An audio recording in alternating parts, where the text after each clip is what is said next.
जेठानी के 100 ससुराल। ये कहानी शुरू होती है ईशा के मायके से।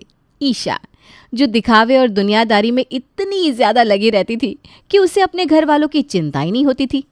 सब ठीक चल रहा था कि एक रोज अचानक ही मनीषा की तबीयत बिगड़ जाती है और मनीषा अपनी बेटी को आवाज लगाती है, ईशा बेटा ज़रा पानी लाना, पेन किलर ले लो बेटा, पेट में बहुत दर्द हो रहा है। अरे ईशा कहाँ चली गई बेटा?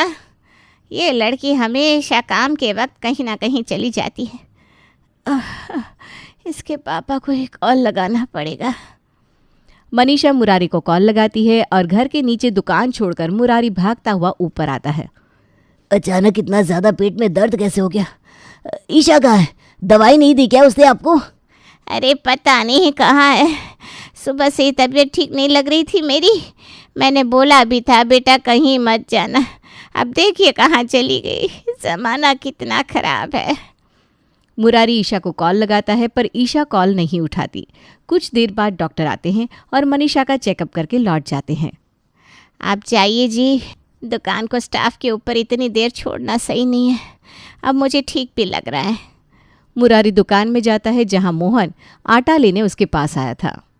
तुझे तो किसी बात की टेंशन ही नहीं है भाई।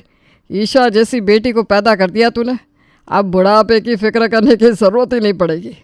यहाँ लोग लड़के को रोते हैं, पर मेरा तो मानना है जिसके घर में ईशा जैसी लड़की हो जाए उसे कुछ सोचने की ज़रूरत ही नहीं। क्या प्यारी बच्ची है। अरे काहे की प्यारी बच्ची, सुबह से खोज रहे उस लड़की को, पता नहीं कहाँ चली गई। 3 घंटे से घर पर नहीं है। मुझे लगता है ज़रूर मूवी देखने गई होगी। अरे नहीं भाई, मूवी कहाँ देखेगी वो बेचारी, वो तो मेरे घर पर है। वो क्या है ना, मेरी मिसेस के हाथ में मोच आ गई थी तो श्वेता ने उसे बताया होगा। बिना कुछ सोचे बिना वक्त गंवाए सीधा हमारे घर आ गई और हमारे घर पर झाड़ू पोछा सब कुछ किया उसने। और कह रही थी अंकल आटा ले आइए तो मैं सबका खाना बना देती हूँ। अच्छा, अब ज़रा अपने घर जाएंगे तो कहिएगा उसके पास जो फ़ोन है वो फ़ोन बचता भी है, उसे उठाया भी जा सकता है, तो ज़रा उठाकर एक बार अपनी माँ से बात कर ले। अरे खुद की माँ बिस्तर से उठ नहीं पा रही और बेटी समाज सेवा कर रही है। दोपहर क्या, शाम का नाश्ता, रात का खाना, मोहन के घर सब कुछ तैयार करने के बाद ईशा अपने घर वापस लौटती है जहां उसे देखते ही मुरारी के सर का पारा चढ़ जाता है। तुम्हारी माँ भूखी है, दुकान छोड़कर मुझे यहाँ चाय नाश्ता बनाना पड़ रहा है और तुम्हें फिक्र ही नहीं है। तुम्हें तो अपने दोस्त की माँ दिख रही है। सारी रिश्तेदारी दुनियादारी तुमने ही तो निभाने का ठेका ले रखा है ना। इसके पहले जब मेरी तबीयत खराब थी तब तुम अपनी किसी टीचर के घर जाकर बैठ गई थी। 100 माएँ नहीं है, तुम्हारी एक ही माँ है। तो 100 घर को अपना घर बनाना छोड़ो, क्योंकि कोई काम नहीं आएगा तुम्हारे। मुझे तो ये समझ में नहीं आता कि शादी के बाद भी अगर इसकी यही हरकत रही तो इसकी सास का क्या होगा। जिस घर भी जाती हूँ ना मैं मम्मी, वहाँ लोग लक्ष्मी कहते हैं मुझे। अंकल ने भी हाथ में 500 रुपये देकर भेजा है, तो आप लोग तो मेरी चिंता मत ही कीजिए। यही थी ईशा जो सुबह उठते ही फ़ोन पर अपनी सहेलियों की प्रॉब्लम सॉल्व करना शुरू कर देती और रात तक पड़ोसियों के घर पर ही पड़ी रहती। धीरे धीरे दिन बीत रहे थे। इतना समझाने के बाद भी ईशा समझती नहीं। फिर एक अच्छा घर देखकर मुरारी ईशा का रिश्ता पक्का कर देता है। कैसी हैं आप मम्मी जी, खाना खाया आपने? अरे कभी मेरी खुद की बेटी ने मुझे नहीं पूछा कि मैंने खाया कि नहीं खाया, और बेटा तू है कि रोज़ फ़ोन करके पूछ रही है। अभी दूर बैठी है ना समधन जी, इसलिए उन्हें लग रहा है कि ईशा उनकी सेवा कर रही है। एक बार ईशा उनके घर चली जाए तब असल बात समझ में आएगी ना। मैं क्या सोच रही थी मम्मी जी, 10-15 दिन में तो मैं आपके घर आ ही जाऊंगी, तो परा की तो टेंशन ख़त्म हो गई। तो अब निखिल के लिए लड़की देखनी शुरू कर दीजिए ना। अरे वाह बेटा वाह, कितनी अच्छी सोच है तेरी। यहाँ बहुएं और ही सोचती है कि मेरा एक छत्र साम्राज्य रहे, और तू आए बिना ही अपने देवर की फिक्र करने लगी। जीती रहे बेटा, जीती रहे। देखते ही देखते 15 दिन निकल जाते हैं और ईशा की शादी पराग से हो जाती है। गृह प्रवेश के बाद जहाँ दुल्हन कमरे में पति का इंतज़ार करती है, वहाँ पराग ईशा के कमरे में आने का इंतज़ार कर रहा था। और ईशा कहाँ थी भाई? वो तो अपनी बुआ सास के पैर दबाने में बिजी थी। ये तो गांठें हो गई आपके पैरों में बुआ जी। लगता है सही से सेवा नहीं होती आपकी, कुछ दिन रुक जाइए आप, फिर मैं ही आपके पास आ जाऊंगी। अच्छे से 15 दिन महीना मालिश हो जाएगी ना पैरों की, तो वापस से आप घोड़े की तरह दौड़ने लगेंगी। दुल्हन के जोड़े में मेहंदी के हाथों में पहली लड़की देख रही हूँ जो किसी के पैर दबा रही है। बेटा, मेरी खुद की बहू ने शादी के 20 दिन तक कोई काम नहीं किया था। भगवान तेरे जैसी लक्ष्मी सबके घर में भेजे। अरे सुषमा के तो भाग्य बदल गए। जा बेटा जा, पराग कमरे में तेरा इंतज़ार कर रहा होगा। ऐसे कैसे चली जाऊं बुआ जी? देखा था मैंने, निखिल शादी में किसी से नैन मटक्का कर रहा था। अब अपने देवर के दिल की बात तो भाभी ही पूछेगी ना। और जहाँ तक रही पराग की बात, भाई अब तो जन्मों जन्म का नाता है हमारा, एक दूसरे का चेहरा ही देखना है। तो शुरुआत में जितना कम चेहरे एक दूसरे को दिखाए ना उतना अच्छा है, वरना अभी ही मन भर गया तो निखिल के पहले पराग की दूसरी शादी में ना आना पड़ जाए आपको।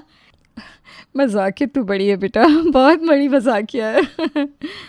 कमरे में बैठा पराग बार बार ईशा को कॉल लगाता है, पर वो कॉल कट कर देती है क्योंकि वो तो अपने देवर के साथ बातचीत में बिजी थी।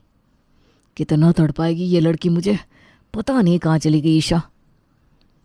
स्टेज से देख रही थी मैं, किसी लड़की के आजू बाजू में घूम रहे थे आप। कभी चाउमीन हाथ से मिला रहे थे तो कभी रायता परोस रहे थे। हाँ जी। अरे मैं कहाँ किसी को कुछ खिला रहा था भाभी, वो मेरी कजिन होगी। इनके इतने कजिन है, सब पता है मुझे, और आंखें इतनी खराब भी नहीं हुई कि किसी का चेहरा ना पहचान सकूं। बताइए कौन थी वो लड़की? क्या भाभी आप ना पीछे ही पड़ जाती है। कोई नहीं थी मेरी सच में। अच्छा, कोई नहीं थी क्या? वही तो मैंने कहा मम्मी जी से कि भैया की लाइफ में कोई नहीं है मम्मी जी। वो क्या है ना, बुआ जी अपनी किसी पड़ोसन की बेटी का रिश्ता आपके लिए लेकर आई थी। अब आपकी लाइफ में कोई है नहीं तो हम चले जाते हैं उस लड़की को देखने। क्या बुआ जी ना, उन्हें हमेशा मैं ही मिलता हूँ क्या? मेरी लाइफ में एक लड़की है भाभी, सोनिया नाम है उसका, वही थी शादी में मेरे साथ। तो कब बात करवा रहे हैं आप मेरी सोनिया से?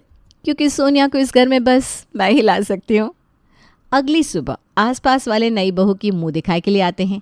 ईशा का तो फेवरेट काम था ना, नए लोगों से दोस्ती करना, उन्हें एंटरटेन करना। ईशा सभी मेहमानों को इम्प्रेस करने में ऐसे लग जाती है कि किसी को ये लगता ही नहीं कि ईशा से वो पहली बार मिल रहे हैं। क्या खाकर पैदा किया था तुम्हारी माँ ने तुम्हें बहू? बाप रे बाप, तुम और तुम्हारी बातें। सच में सुषमा, तुम्हारे को तो भगवान ने वरदान दे दिया, तुम कभी बोर ही नहीं होगी। यहाँ बहुएं सास से बात नहीं करना चाहती, एक तुम्हारी बहू है जो सास की सहेलियों से भी इतनी प्यारी बातें कर रही है। मेरी भाभी एक अच्छी बहू ही नहीं, एक बहुत अच्छी फ्रेंड भी है आंटी जी। मेरा घर तो भाभी ही बसाएंगी। एक शाम दोपहर को निकली थी बहू, अभी तक लौटी नहीं। ऐसा क्या लेने गई है? आपको कुछ कह कर गई है क्या जी? मुझे तो इस घर में कोई कुछ कह कर जाता ही नहीं। पिछली रात भी तो बहू गई थी बाहर, यहाँ कोई सहेली बन गई होगी, उसी से मिलने गई होगी। औरतों की बात तो आप भी जानती है, लंबी लंबी चलती है। वैसे चाय का वक्त हो गया है, ज़रा आप चाय बना दीजिए। सुषमा महेश के लिए चाय नाश्ते की तैयारी करती है।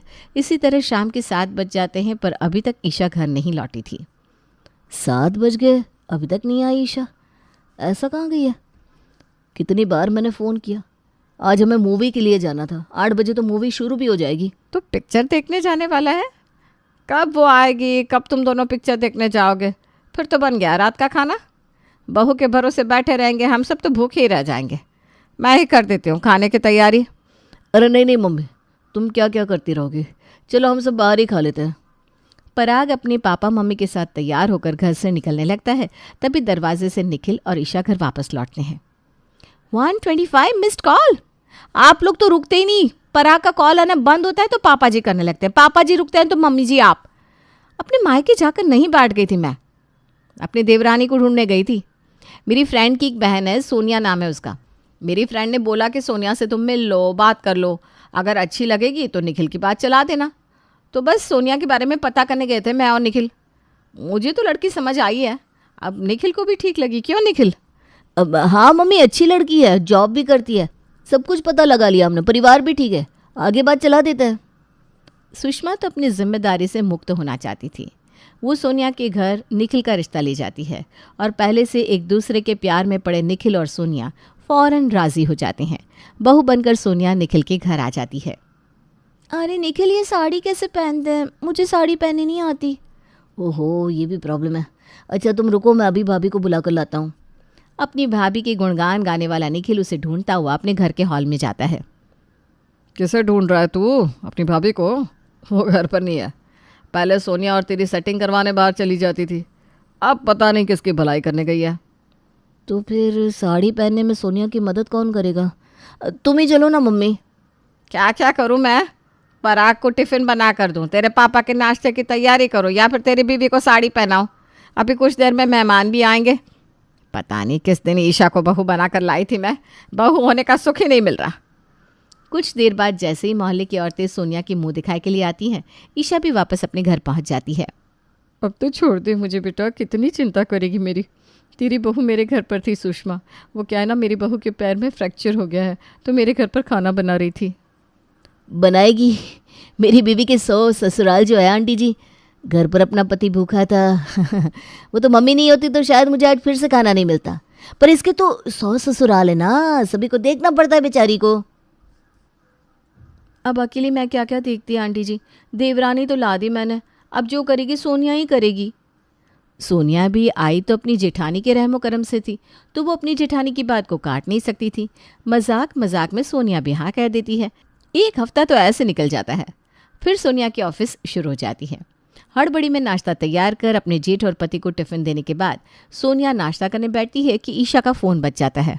उस घटिया इंसान की हिम्मत कैसे हुई ऐसा कहने की कि वो तुझे डाइवोर्स देगा? अरे तू देगी उसे डिवोर्स, समझी? अपनी वैल्यू इतनी भी कम मत कर। अरे अब रो क्यों रही है बहन? रुक, मैं आती हूँ तेरे घर। नाश्ता तो सबने कर लिया है मम्मी जी, तो उसकी टेंशन है नहीं। वो क्या है ना, मेरी फ्रेंड और उसके हस्बैंड के बीच में कलेश हो गया है। लड़का उसे डाइवोर्स देना चाह रहा है, तो मुझे तो जाना ही होगा। तुम बस एक काम करना सोनिया, दाल और चावल चढ़ा कर चली जाना, मैं आकर सब्जी बना दूंगी। मैं तो खुद लेट हो रही हूँ भाभी। पर सोनिया की ईशा सुनती तो ना, वो तो सीधा अपना पर्स उठाकर बाहर निकल जाती है। रात को थकी हारी सोनिया अपने ऑफिस से घर लौटती है।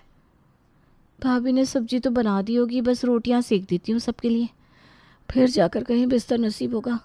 काम से छुट्टी लेने के बाद वापस काम शुरू करना बड़े टेंशन की बात हो जाती है।